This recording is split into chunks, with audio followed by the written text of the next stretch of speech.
Service advisor training over the years has gotten a bad reputation. Our advisor training is probably totally different than anybody else's. And what makes ours different is that we focus not on selling business, but we improve sales. All right. Now, I want you to think about that statement.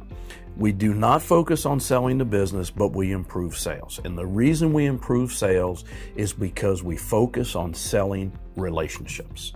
What we want to do is we want to turn every customer out there into what we call key tossers. All right. Now, the highest compliment that an advisor can receive from a customer is, here's my keys, do what it needs, and call me when it's done. That's what we work for every customer. All right. Now, what makes our approach a little bit different is we're not out there training our advisors on how to be predators and how to cram this down their throats and get them to buy this and buy that. That's not what we're doing. Our belief is the highest level of selling is you're being sold and you don't realize it. That's the level that we work at. Now, what makes ours different is we're focused on the relationship. All right. Now, here's the thing about the business.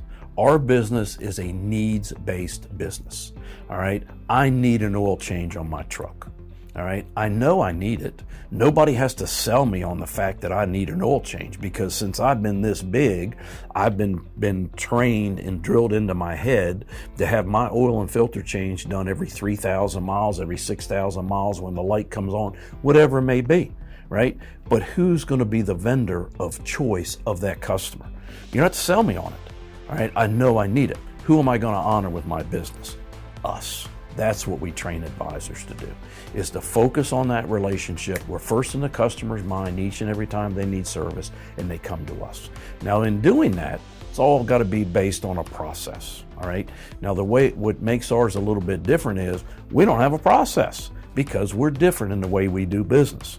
We don't come in with a way, we come in with basically a blank sheet of paper, and we sit down with the executive leadership, whether it be the dealer, the general manager, the service manager, service directors. We say, what do you want your process to be? Now, what's interesting is if I come in and impose my process on them, they're going to go, I don't agree with this step, I don't agree with that. I'm focused on sustainability. Number one challenge that we have in service that we work extremely hard at overcoming is consistency.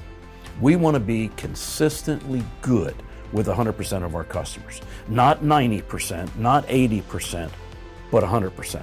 The only way we achieve 100% consistency is through process. And so we sit down with the executive leadership and we say, what do you want your process to be? What's interesting is that the process that I believe should be done is the same one that the manager says that's what they would like.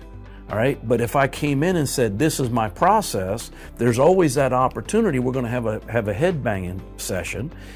So I'm not going to do that. I want to make it theirs. So if I sit down with them and say, okay, here's let's go through your process, and we write it out. Now it's their process. It's not my process. It's not M5's process. It's their process. But what's interesting is they're all basically the same. All sales processes start out with a big old smile on your face, right? Friendly meeting and greeting. We know that. We've been doing that for years. But if I come in and say, here's where you got to go, there's always going to be somebody that goes, well, I don't agree with that part. I want to do that. I want the manager to take ownership of the process, make it theirs. Now, when it comes time to implement it, they got a little bit of fire in their belly and a little bit of passion about their process. All right. So now, instead of imposing, we're exposing. Right. There's a big difference when you're affecting change.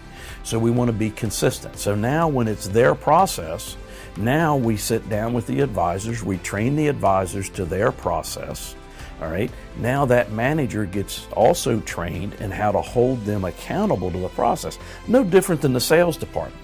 If I walk through a sales department and I hear half of a sentence exchange between a customer and a salesperson, I pretty well know what step of the process they're in.